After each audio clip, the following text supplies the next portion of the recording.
Hi all. ಇವತ್ತು ನಾನು ಯಾವುದೇ ರೆಸಿಪಿನ ಮಾಡ್ತಾ ಇಲ್ಲ.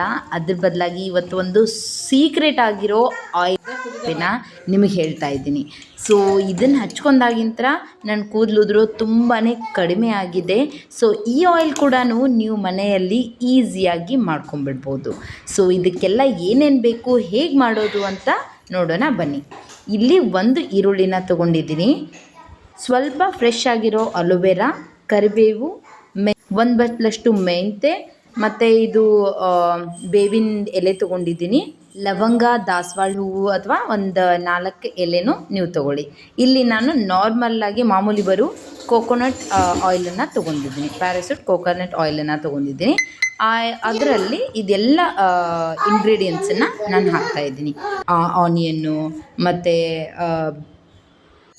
ಬೇವಿನ ಎಲೆ, ಏಲಕ್ಕಿ, ಕರಿಬೇವು, ಇದನ್ನೆಲ್ಲವನ್ನು ಹಾಕಿಬಿಟ್ಟು ಇದನ್ನು ಚೆನ್ನಾಗಿ ಬಾಯ್ಲ್ ಮಾಡೋಣ. ಒಂದು ಸ್ವಲ್ಪ ಪಾತ್ರೆನೇ ದೊಡ್ಡದಾಗಿ ತೊಗೊಳ್ಳಿ, ಯಾಕಂದರೆ ಇದು ಎಣ್ಣೆ ಕುದಿಬೇಕಾದ್ರೆ ಏನಾಗುತ್ತೆ, ಎಣ್ಣೆ ಎಲ್ಲ ಚೆಲ್ಲೋಗಿಬಿಡುತ್ತೆ. ಸೊ ಇದೆಲ್ಲ ಪದಾರ್ಥ ಕುದಿಬೇಕಂದ್ರೆ ಸೊ ಒಂದು ಸ್ವಲ್ಪ ದೊಡ್ಡದಾಗಿರೋ ಪಾತ್ರೆನ ತೊಗೊಂಡ್ಬಿಟ್ಟು ಇದನ್ನು ಕುದಿಸಿ. ಮೆಂತೆ ಒಂದು ಸ್ವಲ್ಪ ಜಲ್ದಿನೇ ಇದಾಗಲಿ, ಎಣ್ಣೆ ಎಲ್ಲ ಎಬ್ಸಾರ್ಬ್ ಮಾಡಲಿ ಅಂದ್ಬಿಟ್ಟು ನಾನು ಮಿಕ್ಸಿಯಲ್ಲಿ ಒಂದು ಸ್ವಲ್ಪ ಸಣ್ಣಗೆ ಪುಡಿ ಮಾಡಿಬಿಟ್ಟು ಹಾಕಿದ್ದೀನಿ. ಸೊ ಇದು ಎಲ್ಲವನ್ನು ಭಾಳ ಹೊತ್ತಿನ ಮಟ್ಟ ಇದು ಕುದಿಬೇಕು. ನೋಡಿ ಈ ಥರ ಕಪ್ಪಾಗಬೇಕು. ನೀವು ಇದರಲ್ಲಿ ಏನೂ ಸತ್ವ ಉಳಿದಿರಬಾರ್ದು, ಎಲ್ಲ ಎಣ್ಣೆಯಲ್ಲಿ ಕೂಡಿಬಿಟ್ಟಿರಬೇಕು. ಆ ಥರ ನೀವು ಕುದಿಸ್ಬೇಕು. ನೋಡಿ ಇದು ಹೆಂಗಾಗಿದೆ ಅಂತ. ಈಗ ಇದರದ್ದೆಲ್ಲ ಸತ್ವ ಎಣ್ಣೆಯಲ್ಲಿ ಬಿಟ್ಕೊಂಡಿದೆ. ಸೊ ನೆಕ್ಸ್ಟ್ ಬಂದುಬಿಟ್ಟು ಈ ಕಾಟನ್ ಯಾವುದಾದ್ರೂ ಒಂದು ಬಟ್ಟೆ ತೊಗೊಳ್ಳಿ. ಇದೆಲ್ಲವನ್ನು ನಾನು 2 ದಿನ ಬಿಟ್ಟಿದ್ದೀನಿ, ಅಂದರೆ 48 ಅವರ್ಸ್. ಸೊ ಇದು ಹೆಂಗಿತ್ತಲ್ಲ, ಯಾವ ಪಾತ್ರೆಯಲ್ಲಿತ್ತಲ್ಲ, ಇದು ಎಣ್ಣೆಯನ್ನು ಅದೇ ಪಾತ್ರೆಯಲ್ಲಿ ಬಿಟ್ಟಿದ್ದೆ ವಿತ್ ಎಲ್ಲ ಇಂಗ್ರೀಡಿಯೆಂಟ್ಸ್. ಸೊ 2 ದಿನ ಆದಮೇಲೆ 3ನೇ ದಿನಕ್ಕೆ ಬೆಳಗ್ಗೆ ಇದನ್ನ ಈ ಥರ ಕಾಟನ್ ಬಟ್ಟೆಯಲ್ಲಿ ಫುಲ್ ಎಣ್ಣೆಯೆಲ್ಲನೂ ಸೋಸ್ಕೊಳ್ಳೋಣ. ಅಂದರೆ ಇದೆಲ್ಲ ಇಂಗ್ರೀಡಿಯೆಂಟ್ಸನ್ನು ಎಣ್ಣೆ ಚೆನ್ನಾಗಿ ಅಬ್ಸಾರ್ಬ್ ಮಾಡ್ಕೊಂಡಿರುತ್ತೆ. ನೋಡಿ ಈ ಥರ ಹಿಂಡಿಬಿಟ್ಟು ಎಲ್ಲ ಎಣ್ಣೆಯನ್ನು ನಾನು ತೆಗಿತಾ ಇದ್ದೀನಿ.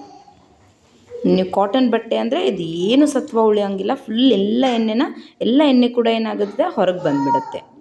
ನೋಡಿ ಈ ಥರ ಹಿಂಡಿ ತೆಗೆದ್ರೆ ನೋಡಿ ಇದರಲ್ಲಿ ಏನು ಜಸ್ಟ್ ಪುಡಿ ಮಾತ್ರ ಇದೆ. ನೋಡಿ ಇಷ್ಟು ಎಣ್ಣೆ ನಮಗೆ ಬಂದಿದೆ. ಇದು ತುಂಬಾ ಒಳ್ಳೆಯದು. ನಾನು ಆಲ್ರೆಡಿ ಯೂಸ್ ಮಾಡಿ ಇದನ್ನು ಈಗ ರೆಕಮೆಂಡ್ ನಿಮಗೆ ಹೇಳ್ತಾ ಇರೋದು. ತುಂಬಾ ಚೆನ್ನಾಗಿದೆ. ಸೊ ನೀವು ಏನು ಮಾಡಿ ಅಂದರೆ ವಾರಕ್ಕೆ 1-2 ಸಾರಿ ಈ ಥರ ಸ್ಕ್ಯಾಲ್ಪ್ಗೆ ಹಚ್ಚಿ ಚೆನ್ನಾಗಿ ಮಸಾಜ್ ಮಾಡ್ಕೊಳ್ಳಿ ಎಲ್ಲವನ್ನು. ನೋಡಿ ಸ್ಕಾಲ್ಪ್ ಮಾತ್ರ ಹಚ್ಚಿ ಕೂದಲನ್ನು ಚೆನ್ನಾಗಿ ಮಸಾಜ್ ಮಾಡ್ಕೊಂಬಿಟ್ಟು, ಸೊ ಶಾಂಪೂನು ಕೂಡ ಈ ಶಾಂಪೂ ಬಳಸೋದೇ ಇಲ್ಲ. ಶೀಗೆಕಾಯಿ, ಅಂಟ್ವಾಳಕಾಯಿ ಮತ್ತು ಸ್ವಲ್ಪ ಹುಣಸೆ ಹಣ್ಣು ಎಲ್ಲವನ್ನು ಚೆನ್ನಾಗಿ ಕುದಿಸ್ಬಿಟ್ಟು ನಾನೀಗ ಅದನ್ನೇ ಯೂಸ್ ಮಾಡ್ತಾ ಇದ್ದೀನಿ. ಸೊ ಅದನ್ನು ಕೂಡ ನಿಮಗೆ ಒಂದು ವಿಡಿಯೋದಲ್ಲಿ ಹೇಗೆ ಮನೆಯಲ್ಲಿ ಶಾಂಪೂ ಮಾಡೋದು ಅಂತಲೂ ತೋರಿಸ್ಕೊಡ್ತೀನಿ. ಸೊ ನೋಡಿದ್ರಲ್ಲ, ಈ ಥರ ಚೆನ್ನಾಗಿ ಮಾಡಿಬಿಟ್ಟು ಸೊ ರಾತ್ರಿ ಹಚ್ಕೊಂಡ್ರೆ ಬೆಳಗ್ಗೆ ಸ್ನಾನ ಮಾಡ್ಬೋದು, ತಲೆ ಸ್ನಾನನ. ಸೊ ಒಂದು ನೈಟ್ ಅಥವಾ 1 ಡೇ ಫುಲ್ ನೀವು ಈ ಥರ ಎಣ್ಣೆ ಹಚ್ಕೊಂಡ್ಬಿಟ್ಟು ಬಿಡಬೇಕು. ಸೊ ಇದೇ ಥರ ಮುಖ ಎಲ್ಲನೂ ಕೂಡ ಚೆನ್ನಾಗಿ ಮಸಾಜ್ ಮಾಡ್ತಾಯಿದ್ದೀವಿ. ಸೊ ಈ ಥರ ಅಟ್ಲೀಸ್ಟ್ ವಾರಕ್ಕೆ 1 ಸಾರಿ ಆದ್ರೂ ನೀವು ತಲೆಗೆ ಎಣ್ಣೆ ಹಚ್ಬಿಟ್ಟು ಚೆನ್ನಾಗಿ ಮಸಾಜ್ ಮಾಡಬೇಕು. ಇದರಿಂದ ನಮ್ಮ ಕೂದಲಿಗೆ, ನಮ್ಮ ಸ್ಕಿನ್ಗೂ ಕೂಡ ತುಂಬಾ ಒಳ್ಳೆಯದು. ಚೆನ್ನಾಗಿ ಗ್ಲೋ ಬರುತ್ತೆ ಮುಖಕ್ಕೂ ಕೂಡ ಈ ಥರ ಮಸಾಜ್ ಮಾಡೋದ್ರಿಂದ. ಸೊ ನಿಮಗೂ ಏನಾದರೂ ಹೇರ್ ಫಾಲ್ ಸಮಸ್ಯೆ ಇದ್ದರೆ ತಡ ಮಾಡದೆ ಈ ಆಯಿಲನ್ನು ಮನೆಯಲ್ಲಿ ತಯಾರು ಮಾಡಿ. ಇದು ತುಂಬಾ ಎಫೆಕ್ಟಿವ್ ಆಗಿರುತ್ತೆ. And don't forget to subscribe.